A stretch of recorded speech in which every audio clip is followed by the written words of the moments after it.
A very good morning to all of you students.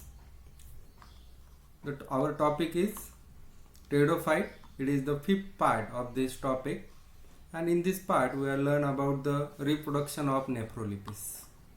Okay, here Nephrolepis, it reproduces by vegetative, asexual and sexual methods. Let us see one by one. The first is the vegetative reproduction. Vegetative reproduction takes place by death and decay process of the rhizome. When rhizome is dead or decay, the vegetative reproduction is start there, and when the progressive death and decay of the older part of rhizome reaches up to the place of branching, it separates into the two branches.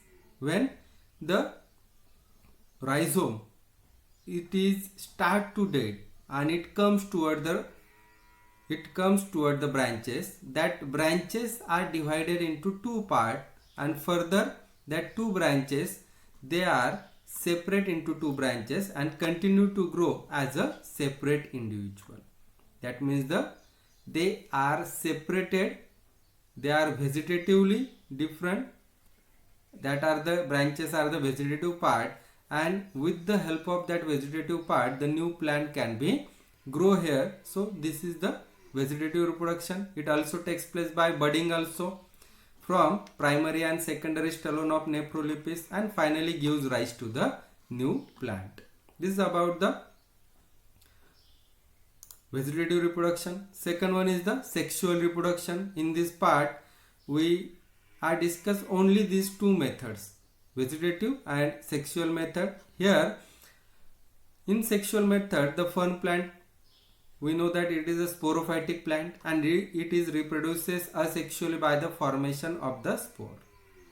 At maturity, some of the leaflet or pinna produces reproductive bodies in the form of sori on ventral or abaxial surface of the leaflet, and such a leaflet or leaf producing the leaflet with sori or fertile pinna, that is known as the sporophyll. That means the leaf which produces the sori, that leaf is known as the sporophyll. Okay. Further, that sori, what is meant by sori? Let us see this structure. These are the pinna. That this is the sori.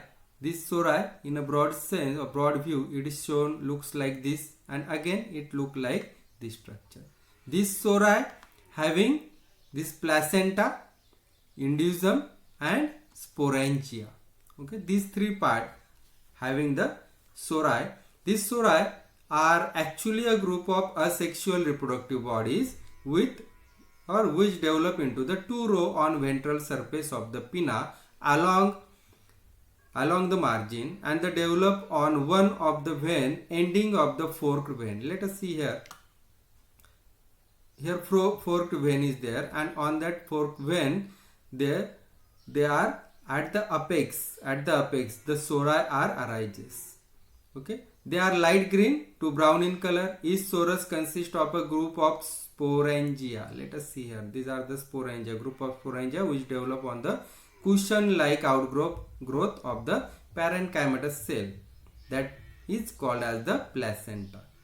Okay, and covered by a membrane structure, and that membrane structure is called as the indusium. The indusium is kidney shaped in surface view, and the sporangia develop all around the placenta except at the notch.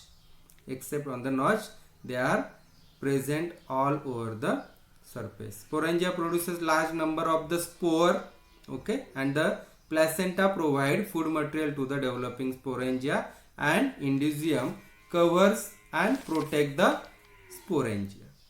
Okay, let us see. This is the structure of sporangium. Okay, that sporangium are asexual reproductive structure. The sporangia are asexual reproductive structure. Is sporangia consists of a basal stalk. Let us see here. This is the basal stalk and a distal capsule. This is the uppermost, that is the circular capsule is there. The stalk is multicellular here and long, slender, and made up of 2 to 3 vertical thick walled row cell. Okay, and the capsule is oval.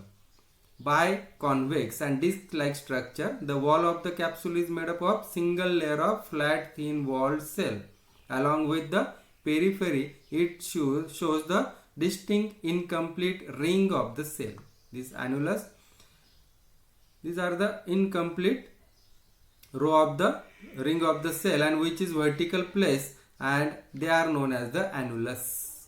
Okay, they are not completely. Let us see here. No annulus is there. Only in the 3/4 part there is a annulus is present, and the cell of the annulus are thick. Let us see. These are the thick cell, brown, along with the inner tangential and radial wall, while the outer wall is slightly thin. Okay, outer wall thin, inner wall it is the thicker. On one side of the capsule, the annulus is replaced by a large cell. Let us see. These are the large cell, and here no annulus is there.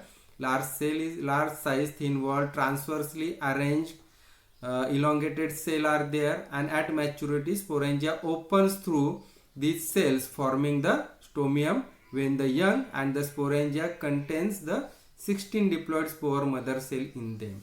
This opening or this part is known as the transverse thin cell. When young condition, the sporangia, in young condition sporangia contain the 16, these are the 16 cell. Okay, when young they are having the 16 diploid spore mother cell.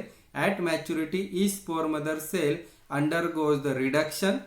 Okay, each cell undergoes, let us see, these are the spore mother cell, undergoes the reduction and they form a tetrad condition.